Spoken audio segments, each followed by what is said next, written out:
Hi நம்ம collection families. என்னங்க தீபாவளி செலிப்ரேஷன்லாம் முடிஞ்சா? எங்களுக்கு இப்பதாங்க முடிஞ்சு. செலிப்ரேஷன் முடிஞ்ச கையோட ஒரு சாரி பார்த்தலாமா? கத்திரி ப்ளூ கலர்ல மயில்பட்டு சாரிங்க, நல்ல ஒரு கிராண்டா இருக்கும். இந்த சாரியோட ஓப்பன் வியூ பார்த்தலாமா? சாரியோட ஓப்பன் வியூ பாத்தீங்கன்னா உங்களுக்கு இப்படிதாங்க இருக்கும். சாரி ஃபுல் அண்ட் ஃபுல் உடல் ஃபுல்லாவே உங்களுக்கு வந்து கத்திரி ப்ளூ கலர்ல கொடுத்துருப்பாங்க. அதுக்குள்ளார உங்களுக்கு ஊதா கலர்ல வந்து சின்ன சின்ன மாங்காய் பூட்டா வந்து கொடுத்துருப்பாங்க. பார்டர் பாத்தீங்க அப்படின்னா உங்களுக்கு கிராண்டா ஃபிளவர் பேட்டர்ன் கொடுத்து பினிஷ் பண்ணிருப்பாங்க. இந்த சாரி ஃபுல்லாவே உங்களுக்கு காப்பர் ஜரி வீவிங் பண்ணிருப்பாங்க.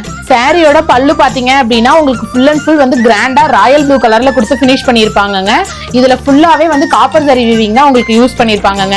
பிளவுஸ் பாத்தீங்க அப்படின்னா சேம் உங்களுக்கு ராயல் ப்ளூ கலர்ல பிளைன் பிளவுஸ் வித் பார்டரோட அட்டாச் பண்ணிருப்பாங்க. என்னங்க ஓப்பன் வியூ பாத்தீங்களா? சாரி செம்ம கிராண்டா சூப்பரா இருக்குமே. இந்த சாரியோட ஆக்சுவல் பிரைஸ் வந்து பாத்தீங்கன்னா 1800 ரூபாய் வருங்க. நம்ம இப்போ ஆஃபர் பிரைஸா தீபாவளி முடிஞ்சு ஆஃபர் பிரைஸா ஃபர்ஸ்ட் சாரி இந்த சாரி தான் கொண்டு வந்திருக்கோம். 1300 ரூபாய் மட்டும் தான். இந்த சாரியை நீங்களும் ஆர்டர் பண்ணணும்னு நினைச்சீங்கன்னா டிஸ்பிளேல தெரியுற வாட்ஸ்அப் நம்பர் கான்டாக்ட் பண்ணி குயிக்கா உங்க ஆர்டர் பிளேஸ் பண்ணிக்கோங்க. பை.